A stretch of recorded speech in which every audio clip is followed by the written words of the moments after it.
Le monsieur m'a posé cette question dans mon live. Et j'ai dit au monsieur que j'allais lui répondre par une vidéo. Pour que cette vidéo puisse aider assez d'hommes aussi qui se retrouvent dans ces genre de conditions-là à sortir de leurs émotions.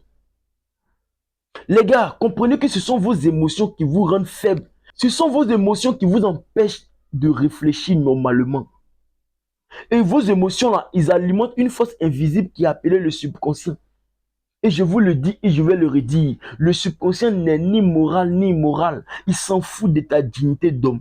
Il s'en fout de ton ego. Il s'en fout de tes convictions et tes valeurs. Alors le subconscient te pousse à poser ces questions-là. Comment récupérer une femme qui t'a trompé? Toi-même, tu vois que cette question n'a pas de sens. Mais ton subconscient marque cette question-là et tu penses que cette question a de la valeur, a un sens à être posée. Tu veux récupérer une femme qui t'a trompé. Tu es aussi désespéré de la vie que ça. C'est la seule femme qui existe dans ton pays, dans ta ville, dans ton quartier.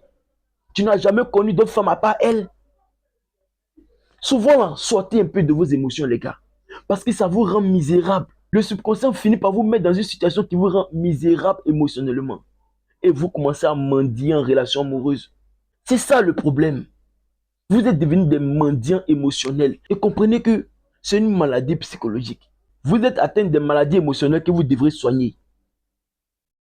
C'est pourquoi on organise les formations tous les dimanches de 13h30 à 15h30 dans mon groupe WhatsApp privé pour vous permettre au moins de comprendre votre état mental et ça va vous aider. Vous êtes malade psychologiquement, les gars. Sérieux.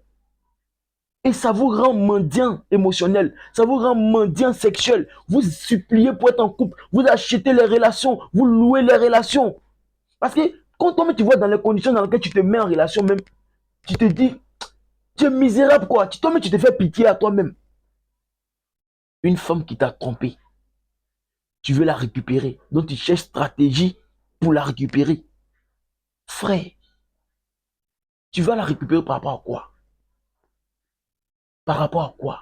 En majorité de ces cas-là, comprenez qu'en psychologie, là, c'est du woubia, mais masqué. C'est-à-dire c'est du woubia inconscient. Une personne qui est trop jaloux, une personne qui est trop possessive en relation amoureuse, c'est un woubi, mais un woubi masqué, un woubi inconscient. C'est-à-dire, son woubia là n'est pas encore devenu conscient. Il est woubi, mais inconscient. Il ne sait pas qu'il est woubi. La jalousie ou la possession en relation amoureuse s'exprime comme suite. C'est-à-dire, ta copine là, tu as peur de la perdre parce que tu te dis, elle peut trouver un homme qui est plus mieux que toi, qui peut la combler sur tous les plans. Alors, inconsciemment, toi, tu aimerais être à sa place.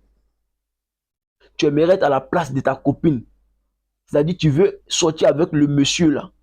Tu veux combler ta copine là. Ou qui comble ta copine déjà là. Tu veux être à la place de ta copine. C'est un esprit de Wubia, mais inconsciemment. Tu n'as pas encore pris conscience de ça.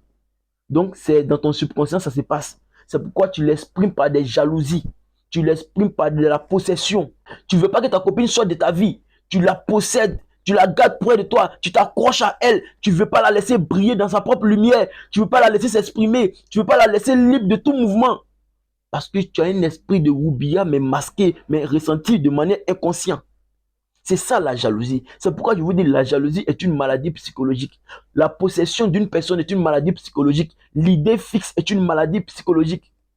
Parce que c'est tout ça là qui crée le Wubia, même de manière inconsciente.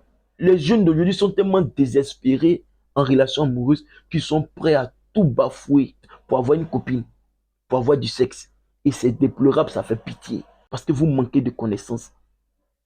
Vous avez des maladies psychologiques qu'on doit soigner.